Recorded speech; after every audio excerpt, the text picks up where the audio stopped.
Hey, you're watching Half Asian Tarot Queen, and I'm Elisa, and I'm doing a reading for the second full moon in Aquarius that's happening. And oh, like when I split the deck, I got the Emperor and the Hierophant. So it's just like spiritual and earthly power, like coming at you, which is kind of interesting. I think these Aquarius full moons are like kind of like wrapping up some karmic cycles during the window between the two full moons. So interesting stuff. Ooh. Okay.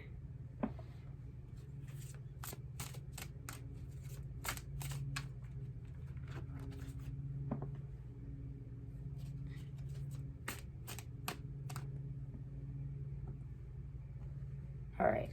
So at the bottom, we have the Queen of Pentacles. So this is interesting. This is our earthly energy. It's like a nurturing someone who it could be like a businesswoman or a mother, but you know, this is somebody who really gets results in like the tangible, the three-dimensional world. Like she's a super functional, nurturing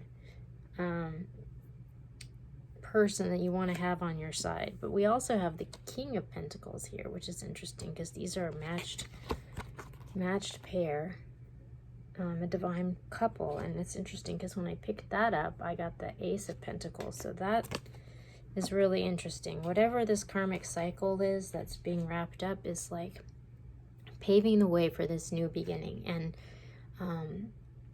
there was a lot of energy that came through for this full moon, and so I've been doing a bunch of readings this week, and this message that keeps coming up is one about this new beginning and like abundance and love, like some things like opening up.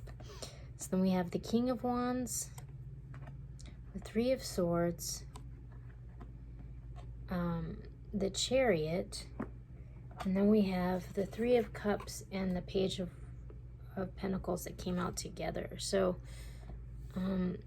it's like we have these two kings, this King of Pentacles, which is interesting because there's this whole thread on the channel called Phoenix, and it's all about this King of Pentacles that's like needing to like learn the spiritual lesson, and it was one that involved this Queen of Pentacles, his counterpart, and in learning that he was going to like elevate his status to like the Emperor, but you know, there's like this evolving storyline around that. It's called Phoenix. It's like, I'll link to the thread, but it's been on the channel forever. But this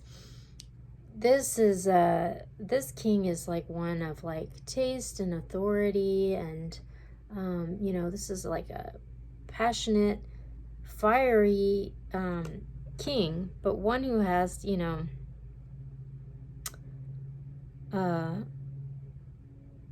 a lot of clout, you know. So it's interesting because he's like facing this King of Pentacles, almost like there's this offer that's being made to this King of Pentacles, you know. And then we have this Three of Swords, which is like this heartbreak, and followed by the Chariot. So it's almost like, because there's another message that's been coming through with all the readings this week about like the last reading I did was something about healing trauma leads to profound change, which I'm going to link here. So it's almost like, you know, taking the reins on whatever this loss is, accepting it, and moving forward into the future and getting like this blessing, you know, like this this is going to help, you know, move someone to their people, you know, and it's kind of paving the way for this new beginning.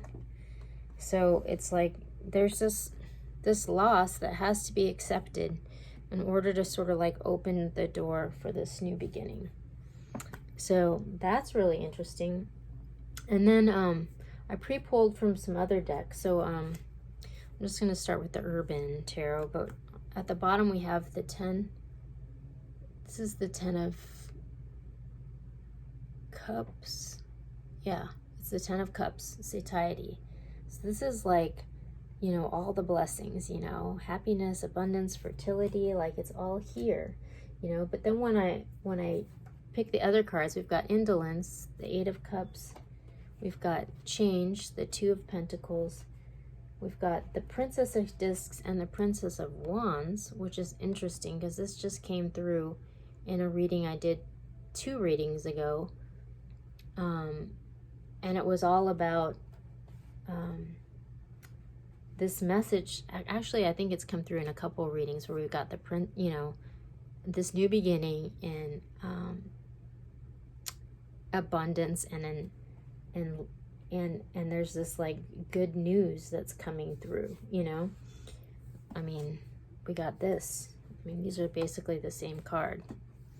So, and then we have the 9 of Wands, the Wounded Warrior, which this has come through in like the last 3 or 4 readings. You know, it's someone who's really been through the ringer, had to go through all this crap, you know. And then we got the 5 of Wands. So this is like conflict and strife. So it's just sort of like there's all this drama coming through, but this is like kind of part of like what's going to have to be shed to like heal this heartbreak and take the reins on the past, like so we can stop replaying this drama over and over again. Because like it's like if we can actually move through this conflict, accept it and move through it, there's this beautiful new beginning on the other side of that. And when I go to the Mystical Shaman, it's like I get like a similar message, but from like a spiritual bent, you know, like we've got the Time Master. So this is like, the Time Master speaks to like a recurring cycle that keeps happening in your life, like the same situation that might keep happening over and over again. And really, you know, in order to heal the situation, there's something within yourself that has to be healed, like some distortion or something in your perception that needs to change in order to sort of like move through it. So we've got like Taming the Wind, the Serpent, the Sorcerer, the Lower World, and Arrow. So again, like this is like really speaking to the whole thing about like this karmic cycle ending and you know, having to sort of like own and like accept this loss, this heartbreak, you know. But someone like, there's someone that's like co-creating with the universe, you know, and they're being guided through this. And this is a message that's really been coming through this week too. And the Serpent is a card of awakening, you know, like there is this shift that's happening with this person, you know. This Sorcerer card speaks to the distortion, you know, that's causing pain and causing loss and causing grief, you know, because there's something that you're not looking at right, you know, and it's causing a distortion in your energy, and it's causing you to attract this situation over and over again. And the Lower World speaks to like going into our pain and our heartbreak and looking at it from a different perspective, like finally reconciling with it, accepting it, you know, because like when things are super painful, like we kind of like push them out of our consciousness so that, because we don't want to deal with them, you know, but they're still there. We're just not paying attention to them. But the Lower World speaks to actually kind of taking the reins on whatever this heartbreak is and seeing it for what it is, you know, so that you can finally accept it and move on. And then we have the Arrow. So the Arrow is a card of like being in alignment with the universe and whatever is being offered. And you know, when you are in alignment, like release your arrow into the universe, and it's gonna hit its mark. Like your arrow is gonna hit the mark. So it's just like there's this profound lesson and this pain that's being released, but it's what's paving the way for this new beginning. So when I go to the animal spirit, we got hummingbird, we got bear, and we got horse. So this is really powerful too, because like, I mean, this is really a tale of overcoming. I mean, the hummingbird is like, it's like a really powerful bird. Like it looks super delicate, like this delicate creature, but yet the hummingbird can like travel for like thousands of miles and like overcome all this distance, you know, to reach its destination, you know. So it's just like, it seems like this fragile little bird, but actually this bird is fierce, you know, and can overcome a lot. So it's like this speaks to, you know, someone who's really just like gone through it and overcome a lot, but this is like giving them these special powers, you know. And then we have the bear, which is a card of like emerging from like a slumber. So like after like this hibernation and like emerging out into the world. And like the horse speaks to like really a marriage of like physical stamina and mental acuity, you know, and power, and like being able to use your mind, you know, being the master of your mind, so that you can really overcome like any kind of obstacle. So it's just like, it's almost like this pain that someone has gone through has like made them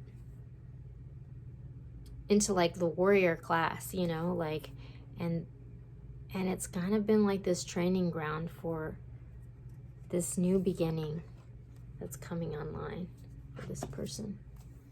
So yeah, it's a big change, a big shift. I'm gonna go to the Queen of the Moon Oracle because it is a full moon, and see what we get with that.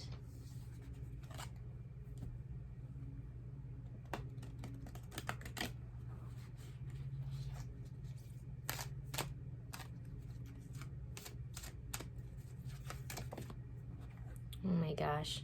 This was at the bottom of the deck when I pulled it out too, so that's pretty funny. Okay. Wow. Okay. Interesting. So we got new moon beginnings, which makes sense because it's like, you know, the end of a karmic cycle and a new beginning. And then we have self-love. So having like healed some sort of like wound.